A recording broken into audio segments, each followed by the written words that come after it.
Assalamualaikum warahmatullahi wabarakatuh. Perkenalkan, nama saya Tiara Novakira. Saya berasal dari kelas MJ 204 Prodi S1 Manajemen, mata kuliah Ekonomi Makro. Di sini saya akan mempresentasikan tugas UTS yang lalu dalam sebuah video.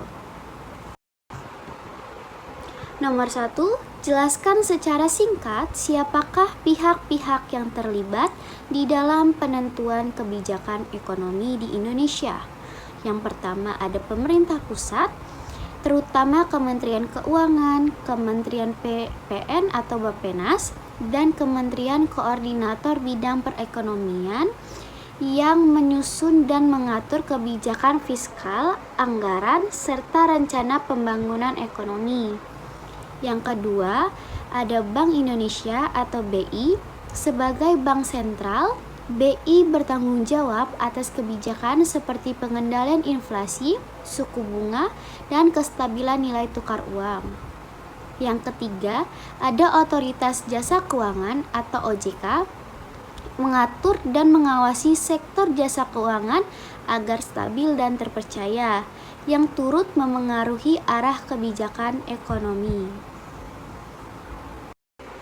Yang keempat ada lembaga legislatif atau DPR RI yang terlibat dalam pengesahan anggaran negara APBN dan undang-undang terkait kebijakan ekonomi di Indonesia.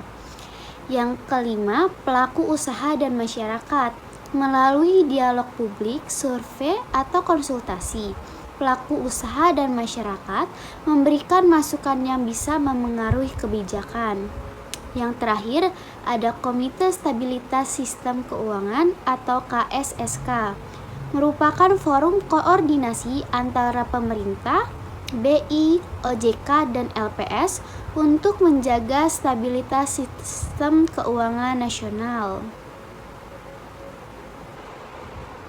Nomor 2, jelaskan bagaimana dampak penguatan atau pelemahan nilai kurs dalam inflasi IHK dapat memengaruhi PDB triwulan 1 2021. Pada triwulan 1 2021, PDB tumbuh minus 0,74%, yang berarti kontraksi masih terjadi. Meskipun lebih baik dibandingkan tahun 2020, faktor positif seperti penguatan ekspor karena permintaan global pulih dan inflasi yang rendah membantu menopang pemulihan. Kurs yang relatif stabil juga berkontribusi menjaga biaya impor dan mendukung investasi. Inflasi IHK yang terkendali dan stabilnya nilai tukar berperan penting dalam menciptakan kondisi makroekonomi yang kondusif untuk pemulihan ekonomi. Meskipun pertumbuhan PDB triwulan 1 2021 masih mengalami kontraksi akibat dampak pandemi yang belum sepenuhnya pulih. Yang pertama, ada dampak nilai kurs terhadap PDB. Bagian A, penguatan kurs rupiah. Ekspor menjadi lebih mahal bagi negara lain, bisa menurunkan daya saing ekspor, menurunkan ekspor neto. Impor menjadi lebih murah, meningkatkan impor barang modal dan konsumsi, bisa mendorong investasi dan konsumsi. Dalam konteks triwulan 1 2021, kinerja ekspor meningkat 6,74%, terutama ke Tiongkok dan Amerika. Ini menunjukkan bahwa kurs rupiah relatif stabil atau tidak terlalu menguat tajam, sehingga ekspor tetap tumbuh dan menopang PDB. Bagian B, pelemahan kurs rupiah. Ekspor menjadi lebih kompetitif, mendorong permintaan global terhadap produk Indonesia. Tapi juga bisa meningkatkan biaya impor, terutama untuk bahan baku dan barang modal yang dapat membebani dunia usaha dan konsumsi. Yang kedua, ada dampak inflasi atau IHK terhadap PDB. Bagian A, inflasi yang terkendali mendorong konsumsi rumah tangga dan investasi karena masyarakat dan pelaku usaha merasa lebih percaya diri terhadap stabilitas harga. Namun, dalam infografis, konsumsi rumah tangga masih turun minus 2,23%.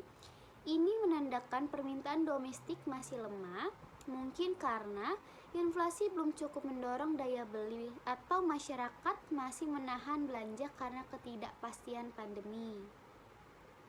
Bagian B, inflasi yang tinggi bisa menurunkan daya beli masyarakat dan menekan konsumsi, berdampak negatif terhadap PDB. Namun, jika inflasi terlalu rendah atau deflasi, ini juga buruk karena bisa mencerminkan lemahnya permintaan agregat. Kesimpulannya, PDB triwulan 1 2021 terkontraksi minus 0,74%. Meskipun membaik dibandingkan tahun 2020, ini menunjukkan pemulihan ekonomi sedang berlangsung, didorong oleh perbaikan sektor eksternal atau ekspor-impor dan stimulus fiskal. Penguatan kurs yang moderat mendorong impor dan tetap menjaga ekspor berdampak positif pada PDB.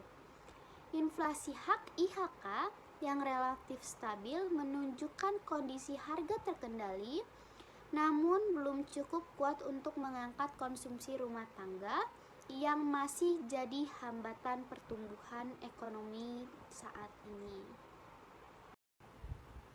Nomor 3, bagaimana kondisi perekonomian makro Indonesia saat ini 2021 di tengah pandemi COVID-19? Yang pertama, pertumbuhan ekonomi mulai membaik. PDB triwulan 1 2021 tumbuh minus 0,74%, membaik dibandingkan tahun 2020 yang mengalami kontraksi lebih dalam, didorong oleh ekspor meningkat, khususnya ke Tiongkok dan AS, stimulus fiskal yang berkelanjutan, perbaikan investasi dan kinerja sektor eksternal. Yang kedua, inflasi terkendali. Inflasi IHK April 2021 hanya 0,13% dan 1,42%, masih rendah dan stabil, mencerminkan terjaganya daya beli masyarakat.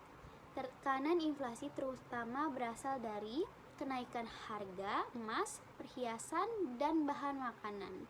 Inflasi inti, harga rokok dan bahan bakar rumah tangga atau administrative price, dan komoditas deflasi, cabai rawit, ayam, beras, dan lain-lain. Yang ketiga, stabilitas nilai tukar rupiah. Nilai tukar rupiah berada pada level 14.530 USD per 9 April 2021 cukup stabil. Aliran modal asing mencatat arus masuk positif, saham sebesar 1,81 triliun dan SBN 4,75 triliun. Yang keempat, optimisme pemulihan ekonomi.